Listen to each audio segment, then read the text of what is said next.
What is good, Laker fam? It's your man Franky back up in the building for another edition of Lakers React, bringing you the hottest news and the takes, not from the media, not from what you're going to see on the sideline, but from you, the fans, reacting across social media and more. That's what we do each week here as we grab posts that you're involved in from many groups around the web just to chop it up and talk a little Los Angeles Lakers basketball. Now, if you're new to the show, definitely check us out online. You can find us with the information there on the screen at Lakers React, whether it's Facebook, Instagram, Twitter, and more. We're pretty much everywhere looking for you and your comments about our purple and gold. So yeah, I'm definitely ready to get this party started. I hope you're ready. It's been an amazing week ever since we lost that opener, which I'm still a little salty about. I can't lie. I'm definitely salty about losing to the Clippers. But these last few games, we have definitely stepped it up. I mean, we knocked out the Jazz. Of course, we should have beat the Grizzlies. And then, man, oh man, that game against Dallas, we really pulled it together. So I'm definitely feeling where the purple and gold is headed. I don't know about you, but I'm ready to roll right here on Lakers React. So let's get this thing started with your posts and your comments online about our Los Angeles Lakers. You ready? Let's go. Of course, one thing you're going to continue to hear all season is the Kawhi Leonard versus LeBron James comparison. That is where this comes from my man with James Williams in the Let's Talk NBA Basketball group on Facebook saying, I'm not a LeBron James fan, but I disagree. Because last year Kawhi got lucky and won the championship. Klay and KD got hurt and his teammates stepped up.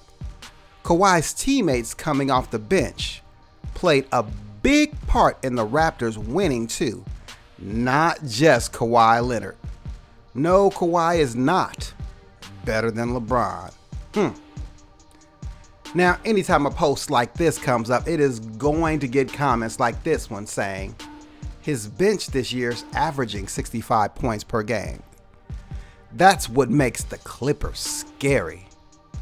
I like that one there. I mean, anytime you get chatter in the media speaking on LeBron, they want to cry about all the help he needs, but they disregard the fact that Kawhi has had plenty of help in all of his championship runs.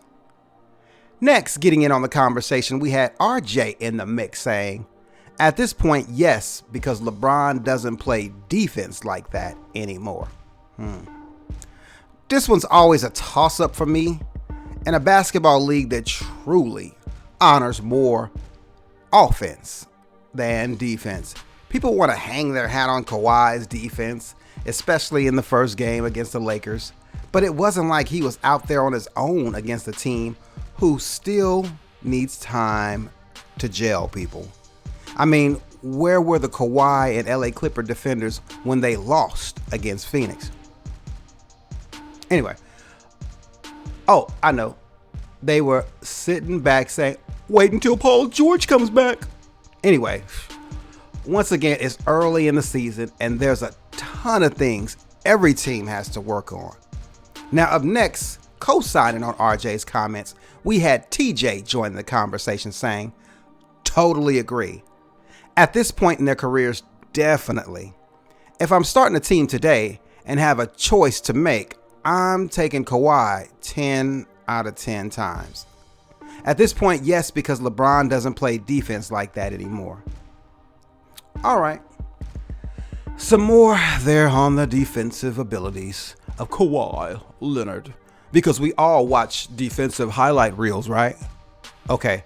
Anyway, up next, who is in my ballpark or someone in the ballpark that I can definitely understand their comment was Tyreek, who said this. So what if Kawhi is better? Who gives a blank? If LeBron is in his prime no more. When LeBron was Kawhi's age, he was better. LeBron don't have to be better than him. He just got to do what he got to do and we will prevail. And on that note, that is a wrap with this segment on who's the greater player, Kawhi Leonard or LeBron James.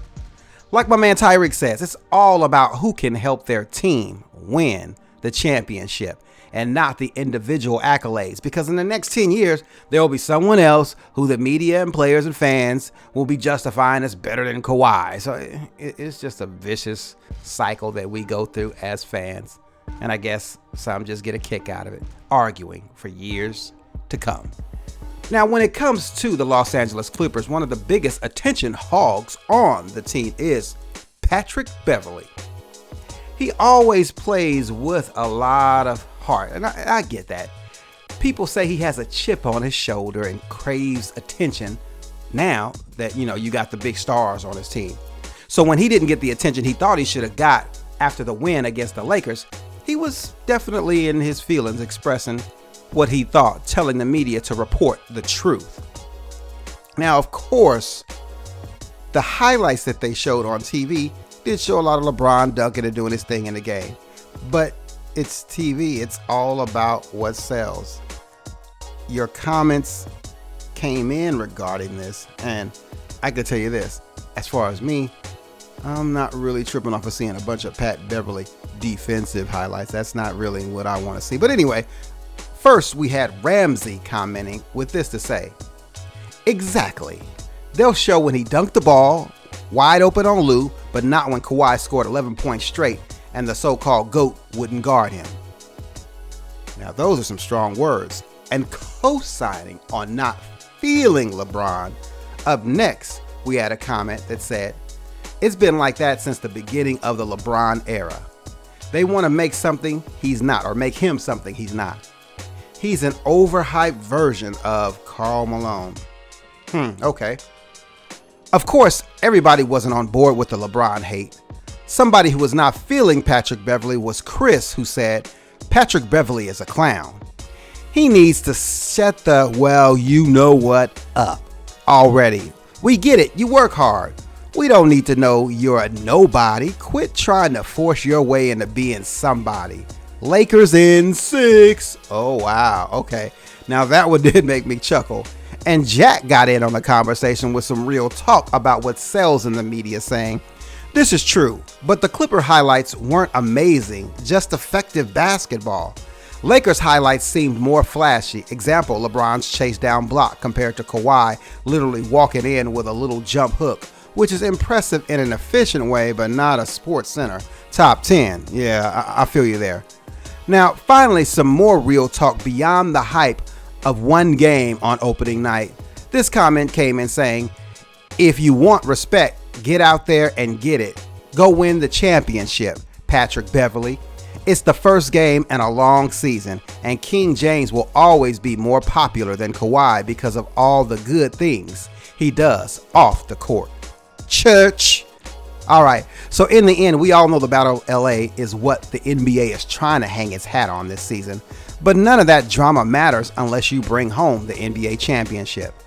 I just find it amazing that you have so many outlets already willing to crown the the Clippers with 81 more games after that first game in the regular season, and a long haul like you saw there in Phoenix with the playoffs and 2 stars that not are, well, I'll just say they need some load management because their health isn't always all that as well. I guess time will tell if Patrick Beverley and his Clippers can back up all the hype, but we shall see. Okay, so as soon as the NBA season kicks off, that's when we see players that were former Lakers doing well, and it is easy to have regrets.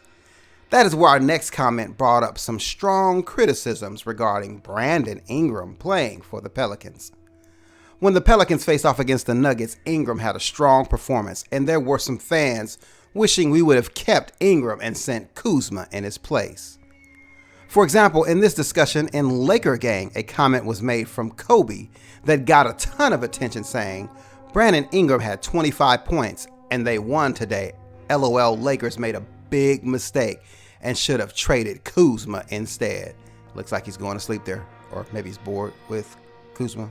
I'm not for sure. Anyway, now jumping into the comments section for feedback, there were a few folk that made statements that stood out to me. Like up first, we had David saying, hell no. Kuz fits the Lakers better. Kuz is a great catch and shooter. Ingram isn't. He creates his own shot, which means he has to have the ball mostly. That wouldn't fit. LeBron is the playmaker. Anthony Davis is the first option. So players around them have to be ready to catch and knock down shots and be able to defend more than one position. We saw a lot of that definitely in the Dallas Mavericks game where they basically spread the floor, because basically a lot of teams are just going to end up doubling up on LeBron and, of course, AD to try to get the stop. So I can respect that, especially in today's league. Of course, Ingram was awesome with his mid-range and kind of shaky from three-point range game.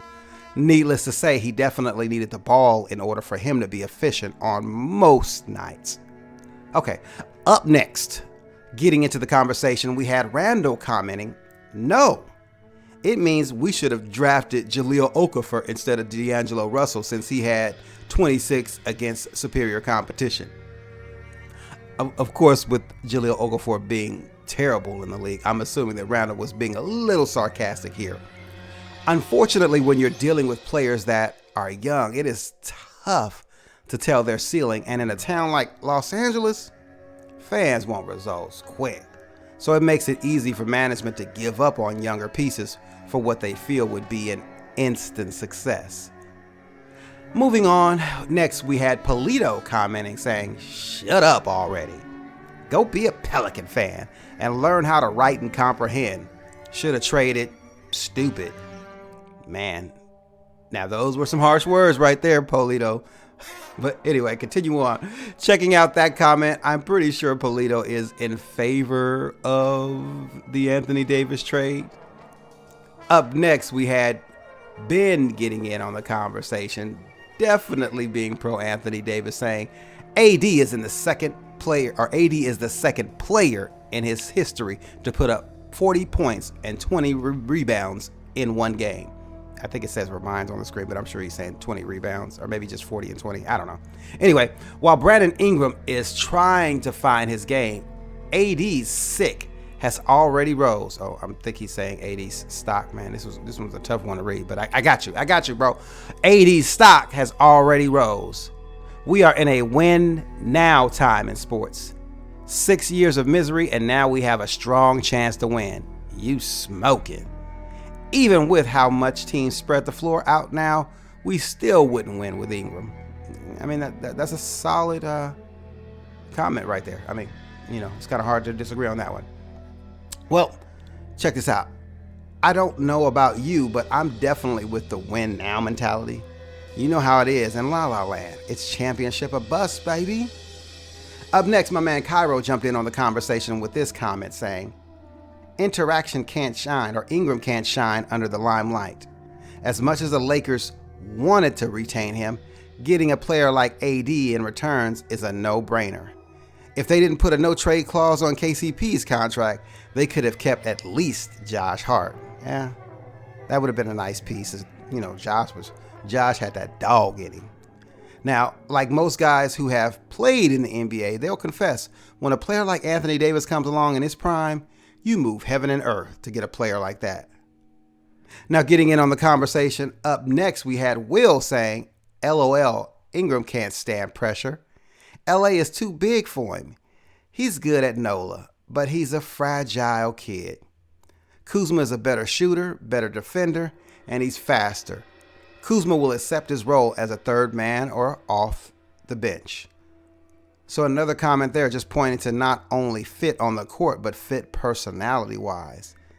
I just feel like with Ingram already being a back south kind of kid, he will fit better there in the Big Easy.